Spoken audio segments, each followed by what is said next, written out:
आप कहते हैं कि वेद ईश्वर का ग्रंथ है। तो ऐसे तो बहुत सारे मत हैं, इस्लाम भी है और बहुत सारे हैं, ईसाई भी हैं, पौराणिक में तो अनेक हैं। तो कैसे आपके पास आप किस प्रमाण के साथ या किस विश्वास के साथ आप ये बात कहते हैं कि नहीं वेद ईश्वर का ग्रंथ है और हम क्यों माने?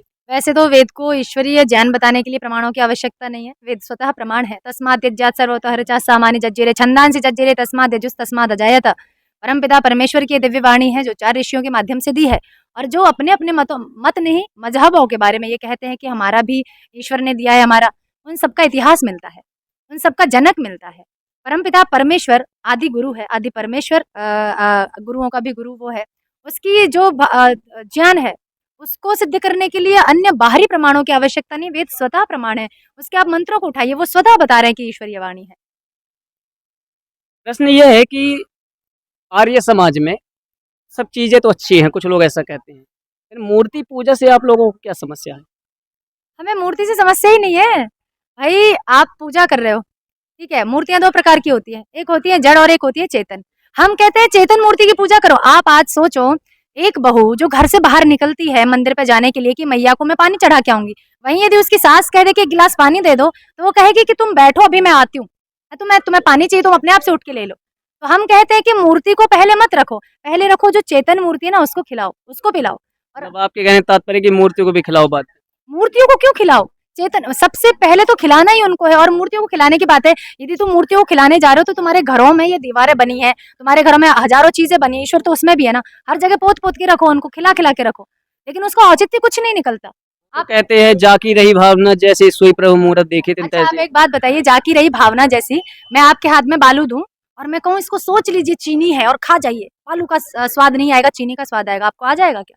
तो लोग कहते हैं धर्म में तर्क नहीं अब चलता। लोग तो कुछ भी कहते रहेंगे, तर्क कैसे नहीं चलेगा? जब तक तर्क की कसौटी पे कोई चीज़ खरी नहीं उतरती, उसको तब तक कैसे मान लूँगी मैं? इसीलिए आर्य समाजी बुरे हैं।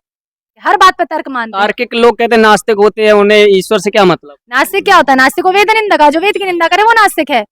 जो वेद को मानता है वो नास्तिक कैसे हो सकता है? तुमने कह दिया कि मूर्तियों को मानने वाला नास्तिक नहीं है, वो आस्तिक है और तुम मूर्तियों को नहीं मानते हो इसलिए नास्तिक हो। नास्तिक और आस्तिक मूर्तियों से जुड़ता ही नहीं है।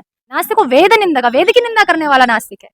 राम कृष्ण से आर्य समाज को क्या समस्या है? कोई समस्या नहीं है। बड़े बड़े साधुओं को सुना मैंने बोलते हैं आर्य समाजियों के पास मत जाओ, आर्य ये श्री राम और श्री कृष्ण को नहीं मानते। नहीं, वहाँ कारण ये हो जाता है ना कि हम भगवान नहीं मानते, क्योंकि हमारे लिए भगवान वही है जिसका कोई रूप नहीं, जिसका कोई रंग नहीं, जो अजन्मा है, अनंत है, निर्विकार है, अनादि है। लेकिन हम देखते हैं कि श्री राम जी का भी एक जन्म रहा है, उनका भी जीवन रहा है, उनका पूरा एक चरित्र रहा है, श्री कृष्ण जी का भी है। तो हम उनको ईश्वर के रूप में पूजते नहीं हैं, उनके चरित्र की पूजा करते हैं, उनके चित्र की पूजा नहीं करते। और वहाँ लोगों को चरित्र की पूजा नहीं करनी, चित्र की पूजा करनी है। जैसा कि कल आचार्य जी कह रहे थे कि मुँह में राम बगल में छुरी। आज समाज वही हो रहा है, राम का नाम लेंगे लेकिन कार्य सारे बुरे करेंगे। तो हम वैसा नहीं करते कि राम का नाम न लें और कार्य बुरे करते रहें। हमारे लिए श्री राम आराध्य हैं, श्री कृष्ण जी आराध्य हैं। बस ये है कि उनकी मूर्ति हमने नहीं बना रखी और उस मूर्ति को नहीं पूजते, उनके गुणों का हमें पता है, उनके गुणों को पूजते हैं और उनको धारण करने का प्रयास करते हैं। यहाँ आप एक तरफा कहते हैं कि हम राम कृष्ण को मानते हैं और जब श्री कृष्ण चंद्र जी की जो प्रेमिका थी राधा जी उसको क्यों नकारते हैं आप लोग? और ये बड़ा हास्यास्पद है। किसने कहा प्रेमिका जी थी? हम सुनते हैं कि ये श्याम चूड़ी बेचने आया। सुनने को तो आप कुछ भी सुन लीजिए। अच्छा एक बात बताइए, एक आप्तपुरुष जिसके बारे में महर्षि लिखते हैं कि श्री कृष्ण ने अपने जीवन काल में कोई भी विधर्मी कार्य नहीं किया, कोई भी गलत कार्य नहीं किया और उसके पास इतना समय है कि वो चूड़ी बेचने आएगा तुम्हारे घरों में? हाँ, तुम उसको भगवान मान रहे हो। अच्छा तुम कहते हो कि श्री कृष्ण जी जो है, वो जब गोपियाँ स्नान करती थी तो उनके वस्त्र चुरा ले जाते थे। आप सोचिए जिसका भगवान चोर होगा, वो भक्त कैसे चोर नहीं होंगे? लीला हो सकती है परमात्मा की। कैसी बात है ये? कैसे लीला हो जाएगी? इसमें लीला जैसा क्या है? उन्होंने आप सोचिए वो गुरुकुल में पढ़े, आश्रम में रह करके उन्होंने विद्याध्ययन किया। शादी के बाद भी, विवाह के बाद भी 12 वर्ष तक उन्होंने ब्रह्मचर्य रखा। ऐसा पुरुष, ऐसा देव पुरुष आपने नचा दिया, हैं? आप कह रहे हो कि वो चूड़ी बेचने आ रहा है, उसके पास ये काम है, वो चूड़ी बेचेगा तुम्हारे घरों में। ये सारी महापुरुषों को बदनाम करने की जो प्रक्रिया है, उसमें साथ नहीं देते हम, इसलिए हम बुरे। आप एक चीज़ और कहते हैं आर्य समाज के जो भी विचारधारक हैं, जिनकी विचारधारा है, वेद सब सत्य विद्याओं का पुस्तक है।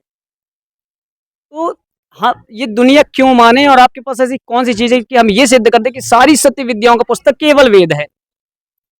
इसको क्यों मानना है? नहीं मानना है तो जाके दीवार में सिर फोड़ो।